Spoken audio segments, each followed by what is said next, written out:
우리 지난 시간에 지난 시간만이 아니라 우리가 히브리서 말씀을 함께 보면서 누누이 확인하지만 특별히 우리가 받은 이 구원이라는 것이 얼마나 확실하고 또 분명한 것인가를 확인했었습니다.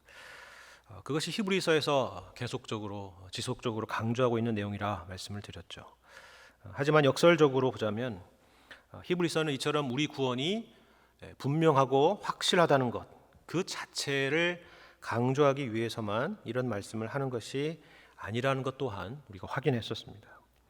이처럼 그리스도 안에서 우리가 받은 구원이 정말 흔들릴 수 없는 분명한 것이기 때문에 구약의 제사의 방식처럼 그것을 확인하고 또 확인하는 차원으로 자꾸 돌아가려고 하지 말고 그 흔들릴 수 없는 이 구원의 토대 위에서 적극적인 신앙의 내용을 우리가 가져야 한다라는 것이 우리가 지난주에도 살폈고 또 히브리서에서 늘 강조하는 그런 강조점이라는 말씀을 드렸습니다.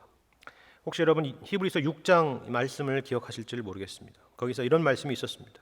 우리가 그리스도의 도의 초보를 버리고 완전한 대로 나아가야 된다라는 그런 권면이었죠. 바로 그와 같은 내용입니다. 도의 초보를 버리라는 말은 말 그대로 무슨 버리라 이런 말이 아니라 그것만 계속 답습하고 또 답습하는 것에만 머무르지 말고 완전한 데, 그러니까 우리를 구원하신 그 목적을 향해서 적극적으로 나가야 된다. 우리의 신앙이 더 성장하고 성숙해야 된다라는 그런 말씀이었습니다. 여기 완전한 대로 나아가야 된다라는 말씀 가운데 이 완전함이라는 단어는 이 그리스어 원어로 보자면 텔레이오라는 이 동사에서 나온 명사입니다. 그리고 이 단어는 온전, 그러니까 완전 이런 의미의 뜻도 있고 성숙이라는 뜻도 갖고 있습니다. 아마 이 텔레이오라는 단어는 저도 잘 모르지만 여러분도 잘 모르실 겁니다. 이런 단어는 몰라도 여기 텔레이오 할 때 이 접두어로 쓰인 이 텔레라는 것에 대해서는 아마 잘 아실 겁니다. 여러분이 화면으로 보고 계시는 혹은 그렇지 않더라도 집집마다 다 있는 텔레비전 할 때 바로 그 텔레입니다. 비전, 그러니까 우리가 보는 것, 그 비전을 어딘가에 멀리 송출할 때, 멀리 보내는 것을 우리가 보통 텔레비전이라 이렇게 얘기를 하죠. 이처럼 여기에 텔레라는 단어가 쓰였다는 것은 우리에게 이런 먼 목표가 있다, 도달해야 될 목표가 있다라는 것을 전제하고 있는 그런 표현인 것이죠. 우리 히브리서 2장 10절의 말씀을 보시면 이 부분에 대해서 좀 더 이해하기가 쉬울 것이라고 생각이 됩니다. 히브리서 2장 10절에 이런 말씀이 있습니다. 그러므로 만물이 그를 위하고 또한 그로 말미암은 이가 많은 아들들을 이끌어 영광에 들어가게 하시는 이래 그들의 구원의 창시자를 고난을 통하여 온전하게 하심이 합당하도다. 이런 말씀이 있습니다. 여기도 같은 단어가 있죠. 온전하게 하다라는 단어죠. 그런데 이 단어와 반대편에 있는 단어도 역시 이 2장 10절 말씀에 있습니다. 그게 뭐냐면 창시자라는 단어입니다. 구원의 창시자를 할 때 그 창시자입니다. 이 창시자라는 것의 그리스어로는 아르케고스라는 것입니다. 아르케고스. 혹시 아시는 분도 있겠지만 이 아르케고스에서 이 아르케라는 접두어는 시작이라는 의미를 갖고 있습니다. 제가 지금 무슨 그리스어 단어를 공부하자는 것이 아니라 쉽게 말해서 우리 구원에는 이처럼 아르케가 있고 텔레가 있다 하는 것입니다. 시작이 있다면 완성이 있다는 것입니다.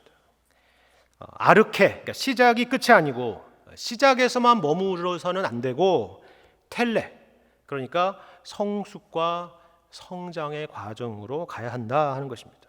그것이 바로 우리를 구원하신 하나님의 목표라 하는 것입니다.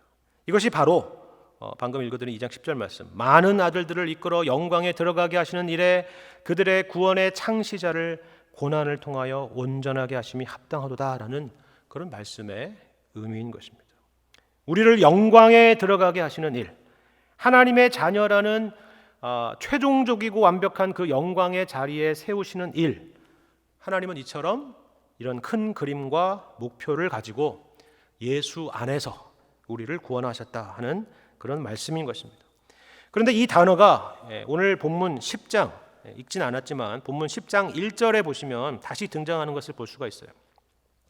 그리고 지금까지 제가 말씀드린 내용을 잘 이해하셨다면 아마 여기서 놀라게 되실 수도 있을 것입니다. 우리 히브리서 10장 1절의 말씀을 보시면 이런 말씀이 있습니다. 율법은 장차 올 좋은 일의 그림자일 뿐이요 참 형상이 아니므로 해마다 늘 드리는 같은 제사로는 나아오는 자들을 언제나 온전하게 할 수 없느니라, 이렇게 말씀하죠. 여러분, 이 1절 말씀에서 뭔가 이상한 내용을 여러분 발견할 수 있습니까? 이미 제가 힌트는 다 드렸으니까 답을 찾기는 어렵지 않으리라 그런 생각을 해봅니다. 여러분 생각해 보시기 바랍니다. 해마다 늘 드리는 같은 제사로는 나오는 자들을 어떻게 할 수 없다라고 해야 맞을 것 같습니까? 예를 들면 그들을 정결케 할 수 없다, 아니면 그들을 속죄할 수 없다, 그들의 죄의 문제를 근본적으로 해결할 수 없다라는 그런 대답을 예상할 수가 있겠죠.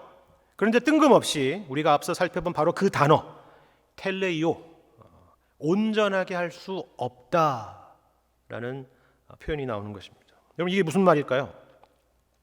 우리는 성막에서 이루어지는 일, 성소에서 이루어지는 일, 구약의 제사가 목적하는 것이 속죄라는 것에 일종의 고정관념이 있습니다. 물론 맞는 얘기죠. 하지만 지금 히브리서는 그것이 본질적으로는 우리를 향한 최종적인 목표는 아니었다라고 말하는 것입니다. 그렇다면 최종 목표는 무엇이었다고요? 우리가 온전하게 되는 것입니다. 말 그대로 온전하게 되는 것. 그러니까 예를 들면 어떤 범죄자가, 어떤 살인자가 누군가의 도움으로 무죄 선고를 받게 되었는데, 그래서 출소하게 되었는데, 무죄 선고를 받은 것이 다가 아니라 이제는 그 사람이 실제로 의롭게 되는 것, 의로운 사람이 되는 것, 그것이 바로 최종 목표라 하는 것입니다. 우리가 나는 예수님 안에서 용서함을 받았어, 이제 그리스도 안에서 나는 더 이상 정죄함이 없어, 하나님께서 나를 이제 의인이라고 여긴다고 하셨어 라는 그런 내용들에 이제 기뻐하고 감격하는 것에서 그치는 것이 아니라 이제는 적극적으로 하나님의 자녀로서 하나님의 뜻을 행하는 사람이 되는 것. 우리가 찬송가 가사처럼 주님의 품은 뜻이 나의 뜻같이 되는 것, 그것이 바로 여기에 하나님께서 우리를 구원하신 최종적인 목표라 하는 것입니다. 이러면서 히브리서는 이어서 10장 5절부터 시편 40편 말씀을 인용하면서 설명하는데, 여기 인용된 시편 40편의 내용을 보시면 이제 무슨 말씀을 하려는지 여러분 이제 조금 더 이해할 수 있으리라 생각이 됩니다. 저는 인용되었던 시편 40편 말씀을 여러분에게 읽어드리도록 하겠습니다. 시편 40편 6절부터 8절까지 말씀을 제가 한번 읽겠습니다. 주께서 내 귀를 통하여 내게 들려주시기를 제사와 예물을 기뻐하지 아니하시며 번제와 속죄제를 요구하지 아니하신다 하신지라. 그때 내가 말하기를 내가 왔나이다. 나를 가리켜 기록한 것이 두루마리 책에 있나이다. 나의 하나님이여, 내가 주의 뜻 행하기를 즐기오니 주의 법이 나의 심중에 있나이다 하였나이다. 여기 보시면 제사와 예물, 번제와 속죄제가 할 수 없는 것이 있다고 하죠. 그것은 물론 인간의 죄를 외형적으로 그리고 일시적으로 해결할 수 있을지 모릅니다. 하지만 우리가 주의 뜻을 행하기를 즐기게 되는 것, 완전 새 사람이 되는 일은 할 수가 없었다는 것입니다. 이런 의미에서 구약의 제사는 한계가 있었다라고 말하는 것이죠. 그러면 어떻게 해서 여기 이 시편 40편에 등장하는 이와 같은 반전이 일어날 수 있을까요? 어떻게 하면 우리의 죄의 문제에 해결하는, 우리가 가지고 있는 죄의 문제를 해결하는 그 정도에서 그치는 것이 아니라 우리가 주의 뜻을 행하기를 즐겨하게 되는 그런 반전이 일어날 수 있을까요? 그것은 1차적으로, 그리고 근본적으로는 우리의 죄의 문제가 완벽하고 완전하게 해결되어야 가능한 일일 것입니다. 그렇지 않다면 우리는 또 옛날 방식으로 돌아가고 또 옛날 방식으로 돌아가게 되는 것이죠. 여러분 생각해 보십시오. 우리도 그렇지 않습니까? 우리가 뭔가 하나님의 자녀다운 일, 신자다운 일을 하고 거룩한 삶을 살고자 하고 그리고 주님의 몸된 교회를 어떤 방식으로든 내가 섬겨야 되겠다 마음의 결단을 하고 그렇게 하려고 하면 우리 속에서 그러지 않습니까? 너 같은 죄인이 뭘 하겠다고 그러냐, 그렇죠? 네 꼴이나 제대로 봐라. 맨날 결심하고 뭘 해봐라. 하나님이 너 같은 사람을 기뻐할 것 같으냐 라는 그런 끊임없는 내면의 소리들을 듣는다고요. 그래서 어떻게 합니까? 그래서 아무것도 하지 않고 시도해보지도 않고 다시 제자리로 돌아오는 일들을 우리는 수없이 겪게 되는 것입니다. 그래서 히브리서에서는 이 부분을 그토록 강조했던 것입니다. 어떤 부분이요? 바로 예수 그리스도가 온전한 속죄의 제물로 단번에 드려졌다 하는 것입니다. 우리의 죄의 문제는 십자가에서 완전히 해결되었다는 것입니다. 온통 그 얘기입니다. 온통 그 얘기인데 제가 또 다시 확인하겠습니다. 여러분, 제가 강조해서 읽는 부분을 한번 여러분 확인해 보시기 바랍니다.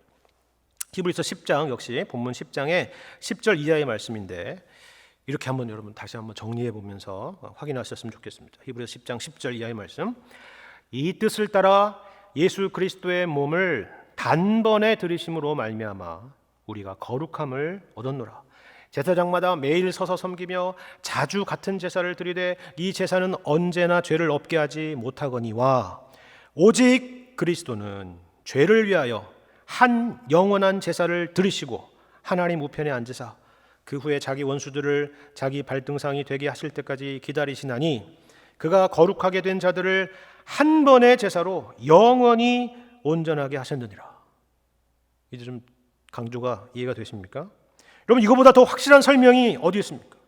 성경은 이제 더 이상 우리에게 내 꼴을 보라 이렇게 말하지 않습니다. 바로 이 예수를 보라 라고 말하는 것입니다. 감사하죠. 은혜죠. 그것도 보통 은혜가 아니라 Amazing Grace입니다. 이것은 우리가 절대로 이해할 수 없는 그런 일입니다. 그런데 말씀드린 것처럼 여기서만 그쳐서는 안 된다는 것이 히브리서의 강조점이라 하는 것입니다. 그런 의미에서 우리 9절 말씀을 보십시오. 9절에 보시면 이런 말씀이 있습니다. 그 후에 말씀하시기를 보시옵소서 내가 하나님의 뜻을 행하러 왔나이다 하셨으니 그 첫째 것을 폐하심은 둘째 것을 세우려 하심이라. 이게 중요합니다. 그 첫째 것을 폐하심은 둘째 것을 세우려 하심이라. 여러분, 여기 보시면 이 시편 40편을 해석하면서 그 첫째 것을 폐하시면 둘째 것을 세우려 하심이라 라고 해석을 하고 설명을 하는 것을 볼 수가 있죠. 첫째 것이라는 것은 물론 구약의 제사를 말하는 것입니다. 그러니까 이제 예수 안에서 구약의 제사는 그리고 그와 같은 방식의 신앙생활은 더 이상 의미가 없다는 것입니다. 그런데 여기서 끝이 아니라 뭐라고요? 그 첫째 것을 폐하심은 그 폐하는 것 그 자체가 목적이 아니라 둘째 것을 세우려 하신다 하는 것입니다. 이러한 더 적극적이고 긍정적인 목적을 두고 폐하신 것이라 하는 것을 말씀하고 있는 것입니다. 그러면 둘째 것이란 무엇입니까? 그 둘째 것이란 앞서 살펴본 것처럼 하나님의 뜻을 행하는 것입니다. 시편 40편의 다윗의 고백처럼 나의 하나님이여 내가 주의 뜻 행하기를 즐기오니 주의 법이 나의 심중에 있나이다와 같은 것입니다. 여기 주의 법이 나의 심중에 있나이다. 이 내용을 여러분 어디서 많이 본 것 같죠? 우리가 지난번에도 살폈는데 바로 예레미야 선지자를 통해서 말씀하신 새 언약에 대한 내용인 것이죠. 내 법을 그들의 마음에 두고 그들의 생각에 기록하리라 하는 말씀입니다. 바로 그것입니다. 이것이 바로 우리 오늘 읽었던 본문에 앞서 등장하는 히브리서 10장의 논리적인 흐름이었습니다. 예수님의 오심으로 우리의 죄가 근본적으로 해결이 되었고 우리 안에 이처럼 놀라운 반전이 일어났다 하는 것입니다. 그렇다면 이러한 삶이란 구체적으로 어떤 삶을 말하는가? 그것이 오늘 우리가 함께 읽은 본문의 내용 가운데 있는 것입니다. 그리고 10장 이후에 후반부에 나와 있는 내용이 바로 그것입니다. 먼저 오늘 읽은 19절의 말씀을 보시면 그동안 설명했던 내용을 또다시 이렇게 한마디로 정리하는 것을 볼 수가 있죠. 우리 19절 말씀을 보시면 이렇게 시작합니다. 그러므로 형제들아, 이거잖아요. 그렇죠? 정리죠. 그러므로 형제들아, 우리가 예수의 피를 힘입어 성소에 들어갈 담력을 얻었다라고 말합니다. 우리가 예수의 피를 힘입어 성소에 들어갈 담력을 얻게 되었다. 우리는 이것이 먼저 얼마나 대단한 일인가라는 것을 알아야 됩니다. 특히 구약시대의 관점에서 보자면 이것은 가히 상상할 수도 없는 일, 혁명적인 일이라 할 수 있죠. 여러분 아시다시피 지성소는 1년에 한 번, 그것도 대제사장만이 두렵고 떨리는 마음으로 들어갈 수 있었다라고 말씀을 드렸습니다. 그런데 이제는 어떻다고요? 우리가, 예수 믿는 우리가 들어갈 수 있다 하는 것입니다. 그런데 특별히 여기서 그냥 들어간다고 하지 않고 뭐라는 표현을 쓰냐면 들어갈 담력을 얻었다라는 표현을 쓰죠. 담력. 여러분 이 담력이라는 단어는 본래 자유롭게 말한다, 거리낌 없이 말한다라는 그런 의미를 담고 있는 표현입니다. 여러분 생각해 보십시오. 누가 거리낌 없이 실수나 이런 두려움 없이 담대하게 얘기할 수 있겠어요? 여러분 집안에 어린 자녀가 부모에게 이렇게 편안하게 이야기하는 것을 상상해 보시면 이해가 될 것입니다. 말이 문법이 틀리거나 이런 말을 해도 되나 안 되나 그런 고민 가운데 이야기하지 않죠. 실수에 대한 두려움 없이 그냥 생각나는 대로 얘기합니다. 그와 같은 담대함입니다. 제가 군대 시절에 초급 장교 시절에 이제 갓 소위에서 중위로 넘어갔던 그 시절에 굉장히 중요한 일을 맡게 됐습니다. 그건 뭐냐면 군단장 앞에서 시범식 교육을 하는 것이었습니다. 여러분 이게 군대를 경험하지 않으시면 이게 얼마나 엄청나고 두려운 일인지를 상상하기 어려울 텐데 그것을 위해서 얼마나 많은 준비를 했는지 모릅니다. 그리고 준비로 끝나는 것이 아니라 그게 잘 준비가 되었는지 1차적으로는 대대장에게 점검을 받고, 그게 끝나면 다시 연대장에게 점검을 받고, 또 그게 끝나면 또 사단 본부에 들어가서 사단장에게 점검을 받았습니다. 그리고 나서 군단장 앞에서, 군단장이라면 별이 3개입니다. 그 앞에서 시범 교육을 하는 것입니다. 얼마나 두렵고 떨렸는지 모릅니다. 하지만 어린 자녀에게 있어서는 그 부모가 무슨 왕이든 무슨 대통령이건 아니면 무슨 사성 장군이건 간에 그저 부모일 뿐이죠. 그렇지 않습니까? 말 실수를 하면 어떡하나 이런 두려움 같은 것은 없습니다. 바로 여기 나와 있는 표현이 그런 의미를 담고 있는 것입니다. 성소에 들어갈 담력을 얻었다라는 말은 우리가 하나님 앞에 그런 존재가 되었다라는 것을 설명하는 것입니다. 쉽게 말해서 우리가 하나님의 자녀다.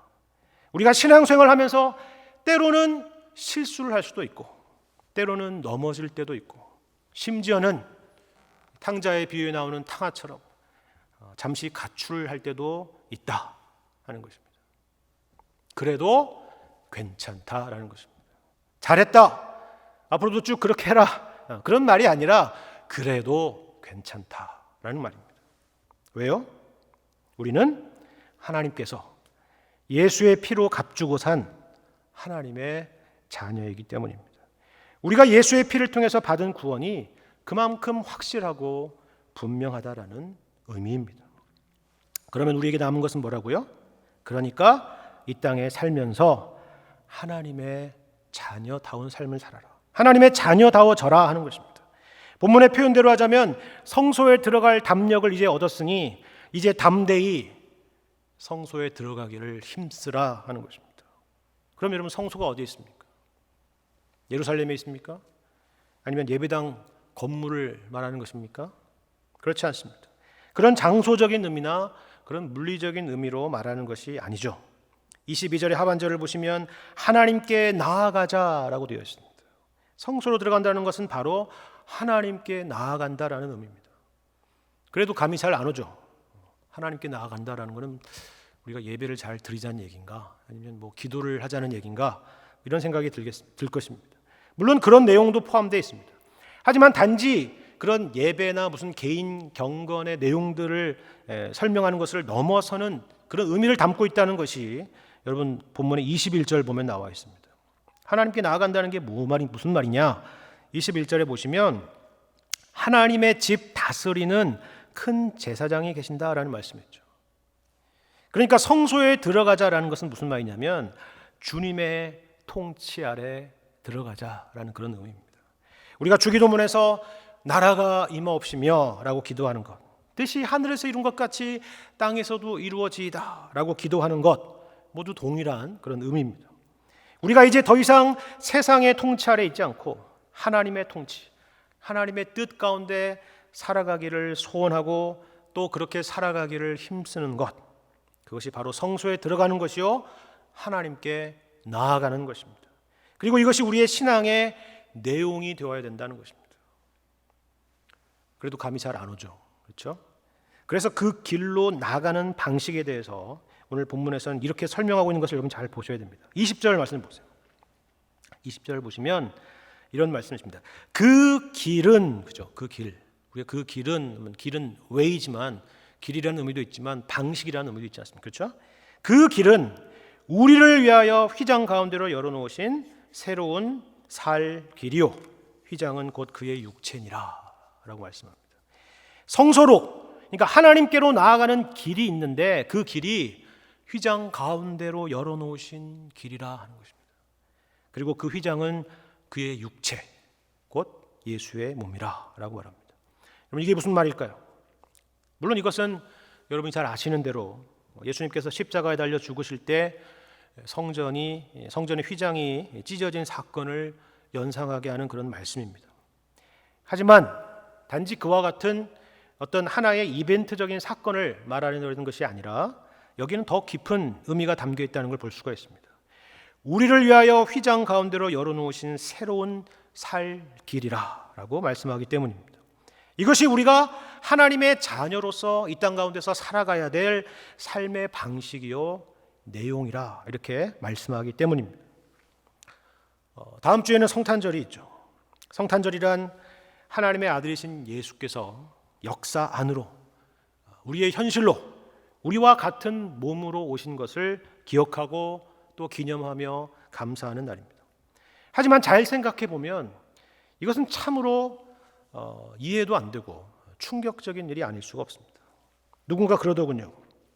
예수님의 성육신은 우리가 개미의 세계로 들어가기 위해서 개미가 되어서 개미 굴로 들어가는 것보다 더 비교할 수 없을 정도로 놀라운 사건, 충격적인 사건, 말도 안 되는 사건이라 하는 겁니다. 그렇지 않습니까? 우리가 개미가 될 수는 없지만 우리가 개미가 되는 것은 우리처럼 큰 피조물이 그 개미 같은 작은 피조물이 되는 것에 불과하지만 예수님께서 우리와 같이 되시는 것은 초월이며 지존이신 하나님께서 인간과 같은 이런 피조물이 되는 사건입니다. 말도 안 되는 일이죠. 더군다나 오셔서 죄인된 우리를 위해서 피 흘려 죽으시기까지 하신 것입니다. 이것이 바로 휘장은 그의 육체니라라는 말씀에 사실 담겨 있는 의미입니다. 예수님께서는 하나님께서 정하신 그 역사와 정황 속으로, 그 한계 속으로, 그 제한 속으로 들어오셔서 끝까지 그 안에서 하나님의 뜻에 순종하시며 사셨고 또 죽기까지 순종하셨다라는 말씀입니다. 그리고 놀라운 것은 이처럼 휘장 가운데로 열어놓으신 그 길이 또한 우리가 가야 할 새로운 살 길이라고 말씀하고 있다는 것입니다. 여러분, 무슨 말씀인지 이해가 되십니까? 왜 이 권면이 필요했는지 여러분들 누누이 말씀드리지만 당시에 히브리서의 말씀의 최초의 독자였던 그 유대인들의 입장에서 생각해 보시면 조금 도움이 될 수 있을 것입니다. 그들은 여기 히브리서 기자가 말하는 것처럼 하나님의 은혜로 이 놀라운 복음의 사실을 깨닫게 되고 받아들이게 되었습니다. 아, 그렇구나. 그 구약에 예언되었던 메시아가 바로 이 예수 그리스도셨구나. 우리 죄를 위한 속죄 제물이요 언약의 보증인이요 대제사장이시구나. 그런 감격과 기쁨 가운데 충만해 있었던 때가 있을 것입니다. 여러분이 사도행전 말씀을 보면 확인할 수 있는 그런 모습들입니다. 하지만 시간이 점점 흐르면서 그들은 원래 몸담고 있었던 유대 공동체로부터 왕따를 당하고 로마 제국의 공권력으로부터 핍박이 시작되고 경제적으로나 사회적으로 점점 더 고립되고 위축되고 어려워져 가는 그런 상황을 만났을 것입니다. 그러면서 어떤 생각이 들었습니까? 내가 정말 제대로 가고 있는 게 맞는가? 예수님이 정말 나의 구원자이셨는가? 그런 생각이 드는 것이죠. 아니면 내가 믿는 내용 가운데에서 무슨 문제가 있는가? 그런 생각들이 끊임없이 그들의 마음속을 괴롭혔을 것입니다. 그런데 이런 생각들은 우리도 마찬가지죠. 짧게는 한 해를 돌아봐도 그렇고 넓게는 그동안 살아온 인생을 돌아보면 그런 생각도 많이 들 것입니다. 잘 살았다. 나는 너무 행복하다. 이런 생각도 있겠지만 많은 분들은 후회도 있고 안타까움도 있고 또 자책도 있을 것입니다. 내가 지금 제대로 가고 있는가?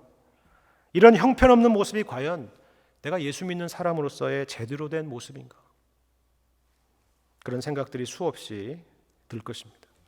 혹시나 그런 생각이 드신다면 오늘 말씀을 꼭 기억하시기를 바랍니다. 성소로 나아가는, 하나님께로 나아가는 그 길은 어떤 길이라고요? 휘장 가운데로 열어놓으신 새로운 살 길이라 하는 것입니다. 그리고 그 휘장은 주님의 육체랍니다. 주님의 성육신.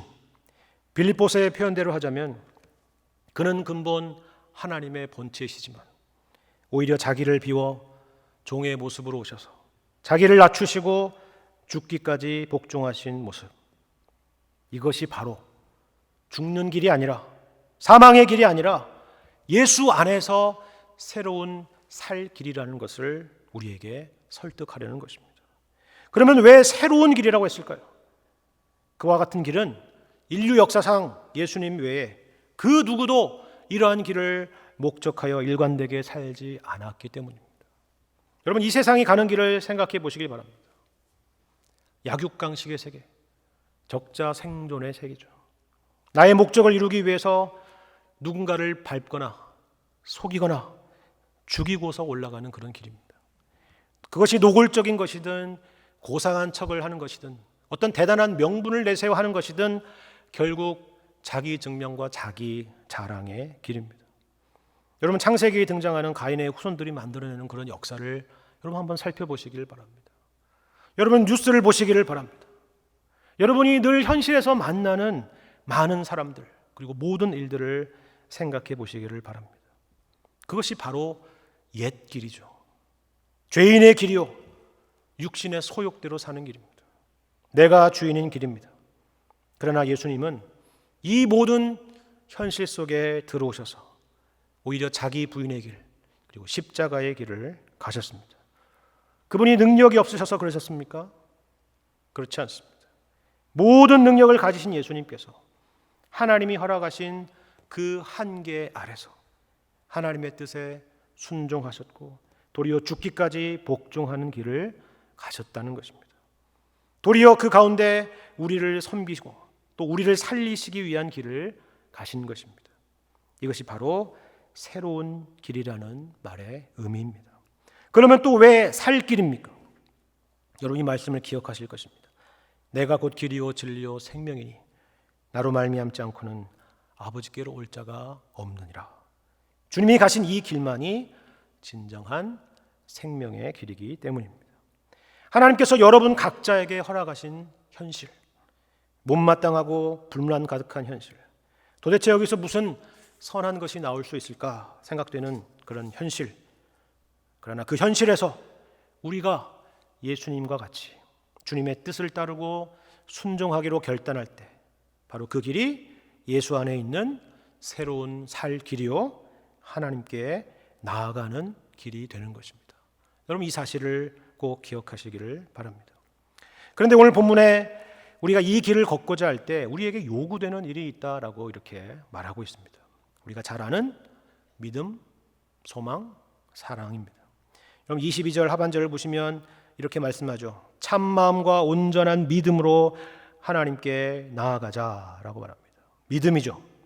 주님께서 하신 말씀, 주님께서 앞서 가신 길, 자기 부인과 십자가의 길, 그 길만이 진리의 길이요 생명의 길이요 새로운 살 길임을 믿는 것입니다. 왜 믿는다라고 얘기해요? 여기서 믿어야 된다고 말하는 이유는 우리 눈에는 절대로 그렇게 보이지 않기 때문에 그렇습니다. 그러니까 우리에게 믿음을 강조하는 것입니다. 이어서 23절 하반절을 보시면 우리가 믿는 도리의 소망을 움직이지 말며 굳게 잡자라고 말하죠. 소망입니다. 그러면 왜 소망일까요?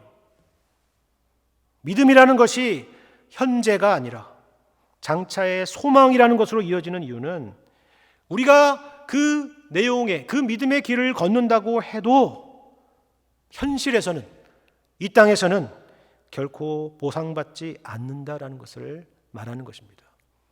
우리가 나중에 히브리서 11장 말씀을 살펴보겠지만 히브리서 11장 우리가 보통 믿음장이라고 알고 있지 않습니까? 그런데 여러분 잘 살펴보시면 그게 믿음장일 뿐만이 아니라 소망장이라는 것을 확인하게 될 것입니다. 이어서 24절의 말씀을 보시면 서로 돌아보아 사랑과 선행을 격려하자라고 말하죠. 사랑입니다. 사랑.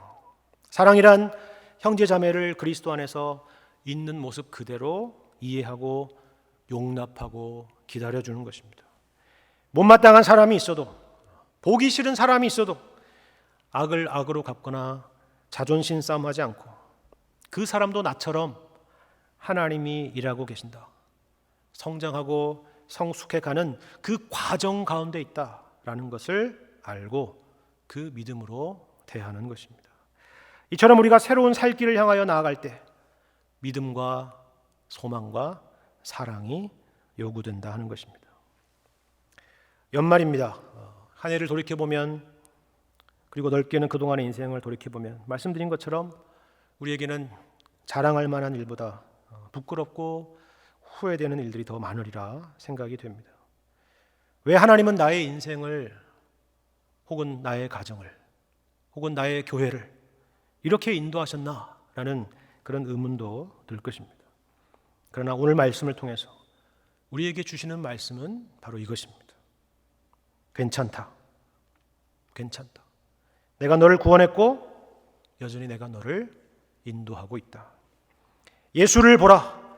예수님이 육체로 오셔서 이 땅에 오셔서 어떤 한계 속에서, 어떤 정황 속에서 어떤 삶을 살아내셨는가를 생각해 보라. 그 길이 우리 가운데 허락된 예수님이 개척하신 새로운 살 길이다. 그분이 구원의 아르케요, 구원의 텔레이시다. 구원의 창시자요, 결국 온전케 되신 분이시다. 우리가 그분 안에 있다는 것을 항상 기억하라.